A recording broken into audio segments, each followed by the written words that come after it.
అమ్మా, ఇక నుంచి ఈ సౌమ్య ఈ ఇంటి మనిషి.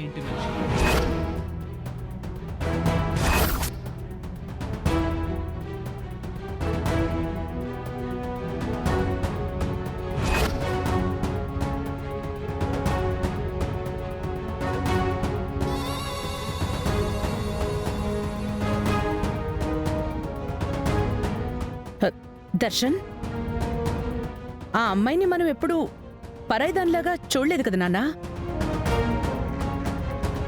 అయినా అంత ప్రత్యేకంగా ఎందుకు చెప్తున్నావు? ప్రత్యేకంగా చెప్పవలసిన ముఖ్యమైన విషయం కాబట్టే.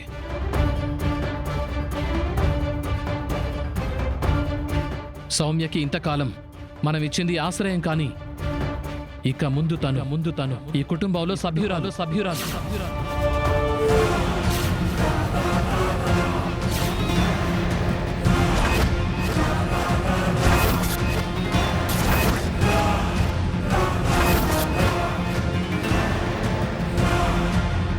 దర్శన్,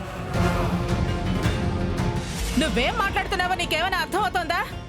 ఆ పిల్ల మన ఆఫీసులో పనిచేసే ఒక ఎంప్లాయీ. మనకి చేసిన సాయం వల్ల అద్దెకుండే చోట ఇబ్బందులు ఎదుర్కొంటోందని మన ఇంట్లో ఉండనిచ్చాం. అంతవరకే ఆ మాట, అలాగే ఉండనివ్వు.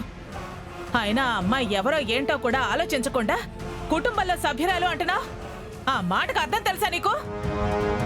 నేను ఆ అర్థంతోనే చెప్తున్నాను పెద్దమ్మా.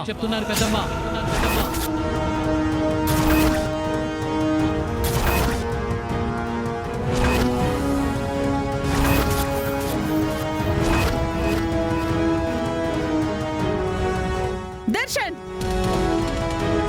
పిచ్చి పట్టిందా నీకు? ఏం మాట్లాడుతున్నావు? అమ్మా, ఎందుకు ఏంటి అని దయచేసి మీరెవ్వరూ నన్ను ప్రశ్నించకూడదు. నా జీవితంలో ఇక నుంచి సౌమ్య కూడా ఉండబోతోంది.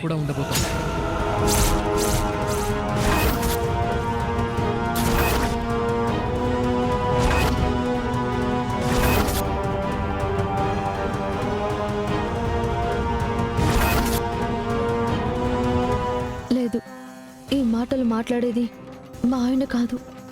ఆయనకేదో అయ్యింది. ఈ సౌమ్య అనే నా భర్తకేదో చేసింది. రే దర్శన్, సౌమ్య నీ జీవితంలో ఉండడం ఏంటి? నీకు పెళ్ళయింది, శరణ్య నీ భార్య.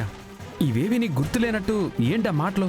గుర్తులేదు కాదు, ఇక నుంచి సౌమ్యకు మించి నాకెవ్వరూ అక్కర్లేదు.